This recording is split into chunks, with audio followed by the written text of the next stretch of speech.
Lassé du quotidien et de son inexorable routine, fatigué du bruit de la ville et de la fureur de notre société sans pitié, en quête de paix et de spiritualité, vous recherchez un endroit où vous retirez pour le restant de vos jours ou pour une durée indéterminée et débuter une introspection loin de tout, ne cherchez plus. Voici un top 10 des suggestions de monastères complètement isolés. Mais avant de commencer, n'hésitez pas de liker la vidéo et de vous abonner à la chaîne, tout en activant la clochette de notification. En 10e place, les monastères des météores, en Grèce. Un ensemble de monastères perchés sur différentes masses rocheuses, qui n'étaient jadis accessibles que par un système de paniers suspendus à la montagne. Depuis, des escaliers ont été creusés dans la roche. Situé au nord de la Grèce, cet endroit pittoresque fut fondé, d'après la légende, par saint Athanase, qui fut porté par un aigle tel Gandalf dans Le Seigneur des Anneaux. Jusqu'au sommet de la montagne, inutile de dire que depuis, les aigles n'assurent plus le transport. En 9e place, le monastère de Kay, en Inde. On reste dans l'univers de Tolkien, avec ce monastère bouddhiste, qui n'est pas sans rappeler la cité de Minas Tirith, un monastère de plus de 1000 ans, qui sert de centre d'entraînement aux lamas, et qui culmine à 4116 mètres d'altitude, connu pour avoir essuyé au fil du temps un grand nombre d'attaques. Le monastère de Phugtal, en Inde également, un lieu assez incroyable, construit à flanc de falaise, à l'entrée d'une grotte située à presque 4000 mètres au-dessus du niveau de la mer. 70 moines bouddhistes y vivent.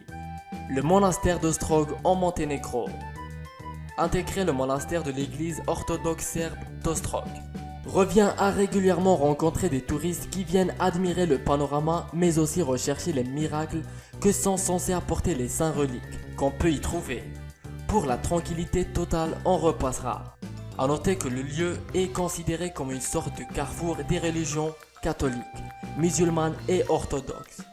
En 6e position, Takchang, au Bhoutan, un autre pôle touristique majeur, qui ferme néanmoins certains endroits aux visiteurs, comme la tanière du tigre, une pièce totalement isolée qui accueille les moines, qui y restent 3 ans sans voir ni parler à personne, merveille du Bhoutan accrochée à sa falaise. Ce monastère est l'un des plus réputés de la planète. On y accède à dos d'âne. En 5e position, le monastère Xuankang, en Chine.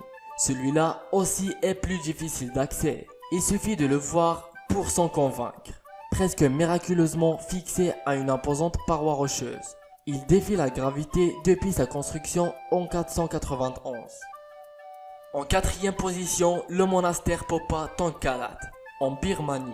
Planté sur une ancienne cheminée volcanique, ce spectaculaire et très isolé monastère est situé au mont Popa, qui est considéré comme le lieu où on trouve refuge les esprits de 37 Krona. Le mont qui s'impose également comme un oasis de verdure dans le désert birman. En 3e position, le monastère Saint-Georges en Syrie, érigé au 5e siècle, détruit par les Perses puis reconstruit en 1901. Ce monastère chrétien se trouve sur un site sacré mentionné dans la Bible.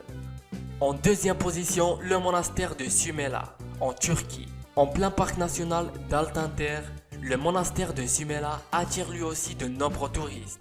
Il faut dire que l'endroit est plutôt pittoresque, accroché au pied d'une falaise. Ce lieu dont les origines remontent à 386 a été rénové par le gouvernement turc après avoir été abandonné et pilé. Pôle culturel et historique majeur. Il a aujourd'hui retrouvé toute sa superbe et trône fièrement au cœur d'une nature spectaculaire.